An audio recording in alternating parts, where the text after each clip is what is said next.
Now, singers would like to perform for you some of the tunes we'll be singing in Washington, D.C. next week. You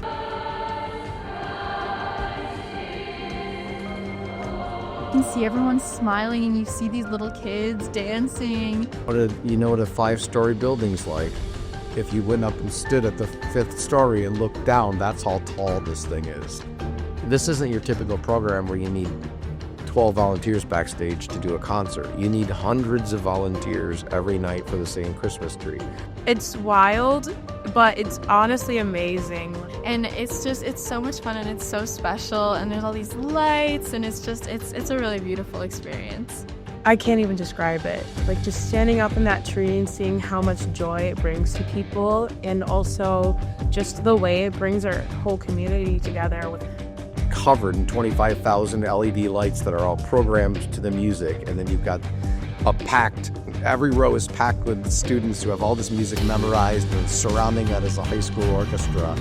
You'll get chills run up your spine. You gotta understand that it's a different vibe here. Even that, millions of times people said when they walked in, they were like, I had no idea, you know? It's just huge in that space when you walk in, and then the quality of the production, people just walk away, you know, blown away.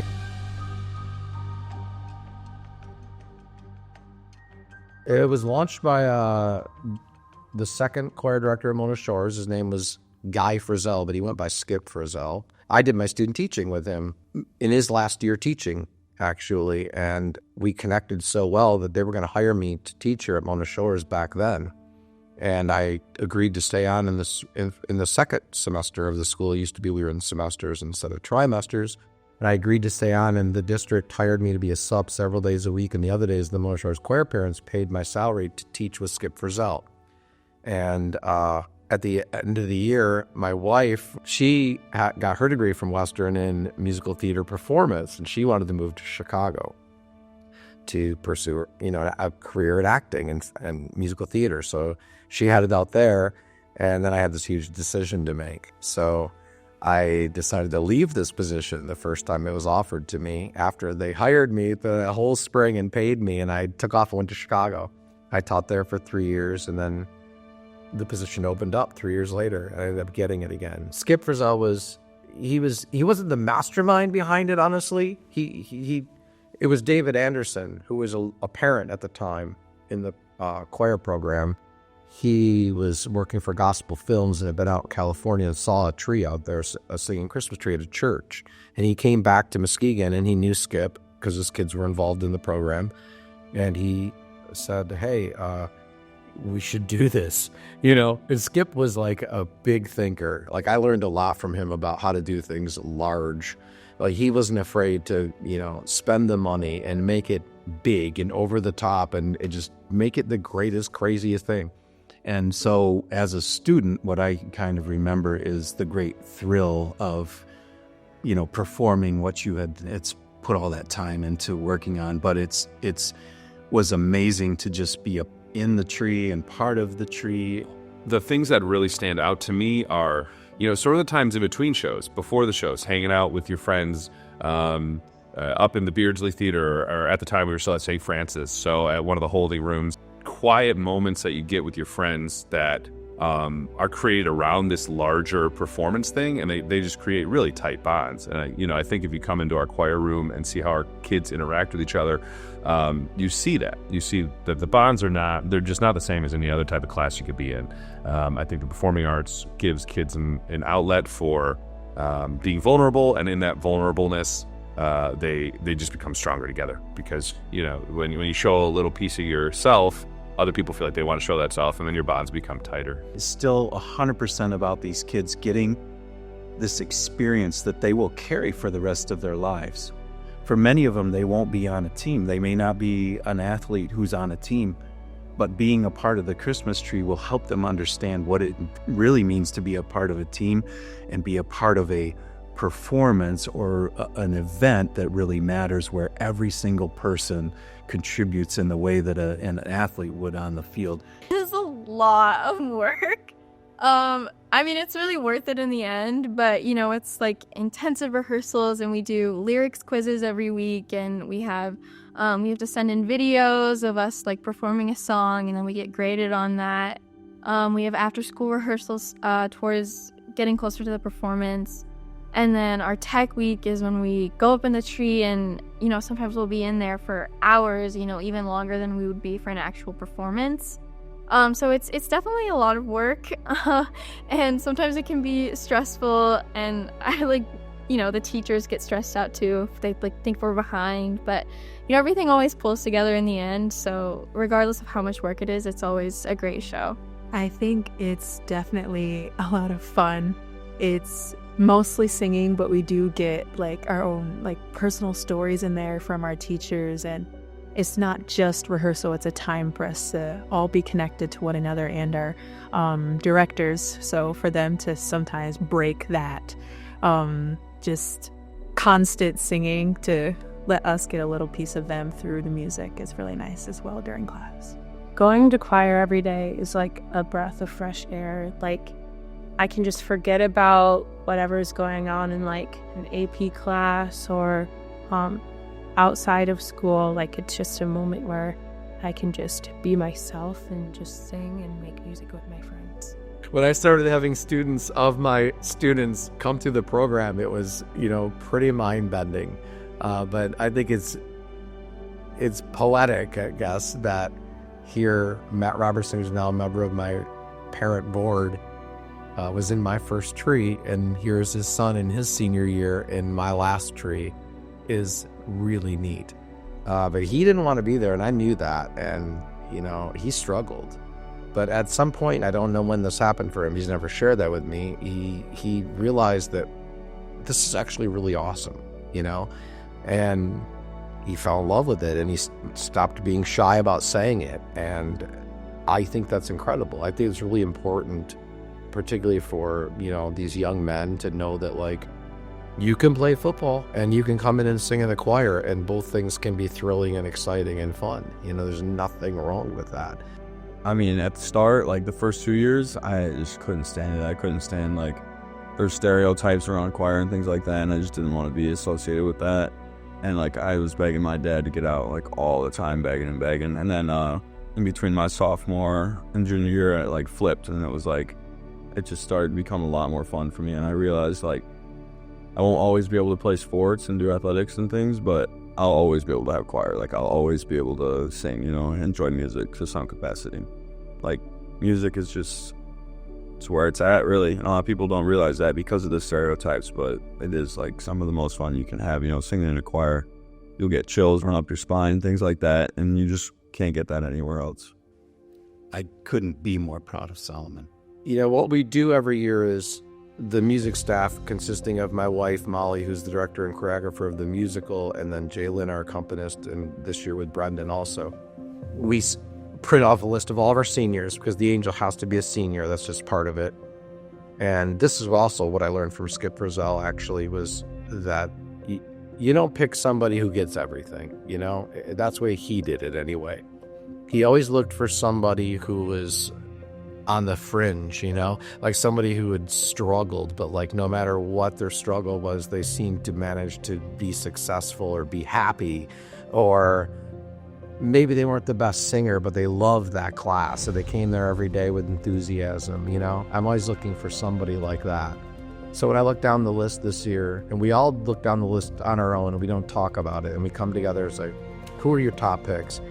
All four of us had picked Mackenzie, and there was no other pick. Not that there are other seniors that deserve that, but it was just because Mackenzie, her struggles are, I can't imagine. I can't imagine being in her life, being what she has to deal with every day. Yet, she's always in a good mood. She's always happy. She's always smiling. And that's so inspirational to me as a teacher, just as a human being, honestly. When I'm upset about something or, not having a great day, you can look at a kid like that and think, okay, really, Shawn? How bad do you have it, And I think everybody sees that in her. She's on the cheerleading squad, she does things that she probably shouldn't do. A lot of people wouldn't think she'd be able to do. And it's always the smile, she's just always such a joyous person. She's been like that all 4 years, just over there to my left every morning, you know, and I just admire that and respect her immensely for how she rises above her challenge. So Mackenzie, when you heard that you were the angel when they announced it in class, what did that mean to you? Happy. Did that surprise you a lot? How much did that surprise you when they told you that? A lot. And how excited are you for the performance with the Singing Christmas Tree coming up? Happy. Excited. And then, as far as how much work you guys have put in a lot of work. Yeah. How excited and ready are you guys ready to perform in front of everybody after all the work you put in? Yeah. I guess, how does it make you feel that you're part of the last group and you're the angel in his last performance? Excited. Yeah. And what do you think the best part of the tree is? The decorations. Shawn Lawton was one of the first music teachers that I saw in my life that I got to work with, and I thought, man, this is something that I want to do. It's incredible, this circle of life. You know, Brendan told me when he was in high school he was going to come and take my job someday. You know, it was something he had said to me. And of course you're like, whatever, kid, you know. And he was squirrely in high school. He was, you know, just like most young men in high school. He wasn't a lot different. And but then he went on and he got his degree, you know, and I started following his progress, and he did a phenomenal job when he got to Howell, and he really built that program up there. And I would run them at conferences, and we'd sit down and have lunch together and kind of talk about things. And, you know, when it came time for this position, when I decided to retire, I reached out to him immediately. I reached out to a few people, and he was definitely one of those people that I thought, this guy could take over this job. The very first time we met was at his interview for the job. So I met him last spring for the first time. In some ways, they are so very the same person. And like, I feel like if you could rewind the clock, because I didn't know Shawn back then, I think that he's a lot like what Shawn probably was at that age. That energy is a phenomenal thing. And I get to watch everything happen from the opposite side. You know, being a student, I saw everything on the front end, now I see everything on the back end. And there's this kind of slow easing me into all the responsibilities, you know. And I will say, at my previous position over on the east side of the state, I was taken over for a 44-year veteran. So I've kind of made a career of being the guy who comes in and just hits the ground running and makes sure that the program stays going. So I guess I see it for myself. It's, first of all, it's a big gift. Like, it's a gift to have a program like this, to be able to work like this every day. And two, I really see myself as a steward of the program. Yeah. All of his brothers were involved in my program. Most of them became music educators. Father was very involved in my program back in the day as a choir parent. I knew the Close family really well. They're Eagle Scouts, you know, all of them. And I just always respected a lot of that about Brendan. And so he's really come a long way. He's got a master's degree from Western. We both went to Western. He followed me to Western, you know, basically. And we both got our bachelor's degrees there, both got our master's degrees there. So, like, I know his training. I know who he's learned from. And, I just knew he would do a great job here. And when the interviewing came, it was difficult. There were a lot of great candidates, but having someone who's been through the Singing Christmas Tree, who's been through Popco the Sailors, who's, you know, been through our musical theater program, firsthand became really important to us, because the longevity of this program is really important. I mean, obviously I'm interested to see how next year goes. It's like on my own, you know, but I feel with Shawn and the admin team here, I feel really prepared for it, as prepared as anybody could be, I think. Yeah, I've had a lot of students tease me, because I think I've been saying since around year 30, you know, like, I'm going to retire. Part of it, honestly, is because I have 3 children of my own. My youngest child is going to graduate from Western Michigan University this spring with a teaching degree. My middle son is off teaching music at Reese Puffer. My oldest son and my middle daughter is teaching in Grand Haven as an occupational therapy assistant. So I think getting my 3 kids through college was important to me. That was huge, actually. You know, I wanted to make sure that all my kids got through and I was able to help them as much as possible. And so I think my children were a big part of the timing of that. And, you know, I feel like my last child is left. Plus, I think I want to go out at the peak. You know, I want to go out when I feel like I still love doing this and I still love coming here and I'm still digging it, you know? I don't want to get to the point where I'm dragging in here every day and it is hard and it's, you know, I'm grumpy, you know? And I don't feel like I am that right now, but like 35 years is 5 years beyond what a lot of people do. And so I feel like it's a good time. I'm also looking at what I want to do next, you know? I'm not going to rest and just relax, I don't think. I got lots of different irons in the fire. People have said, come do this, come do that.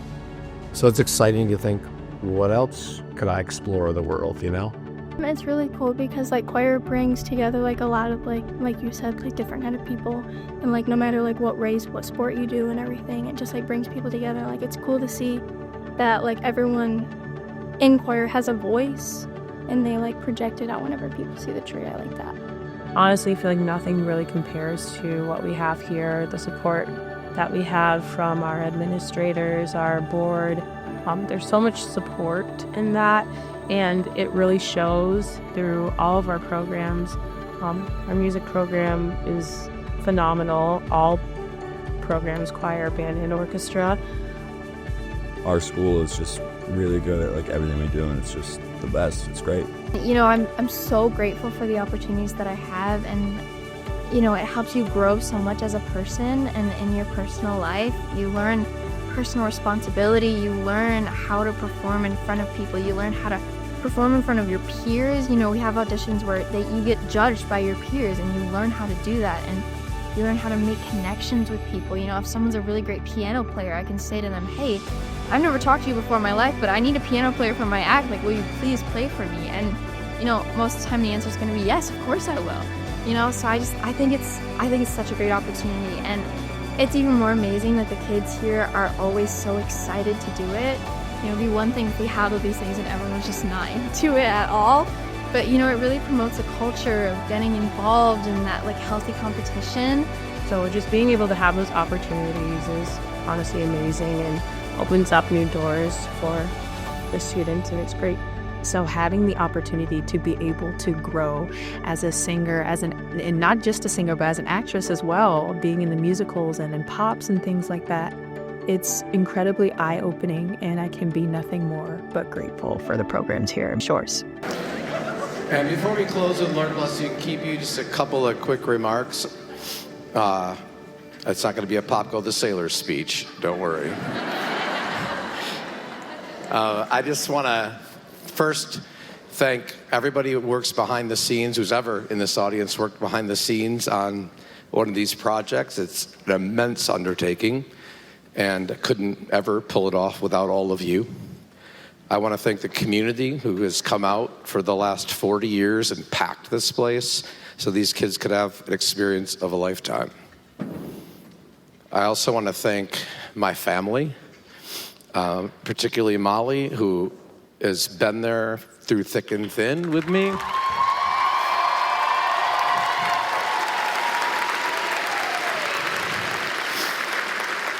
I told Brendan Close when I hired him, I said, you know what, you got to have a spouse like Molly because there's no other way to get this done.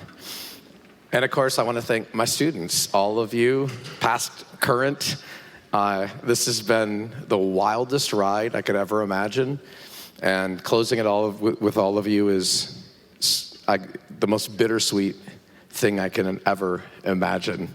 There's things I'm so ready to let go of as far as the stress level goes. Some of you remember me saying I was going to retire 10 years ago. But there's other things that I'm going to miss with every ounce of my being. What was I going to tell you? One other thing.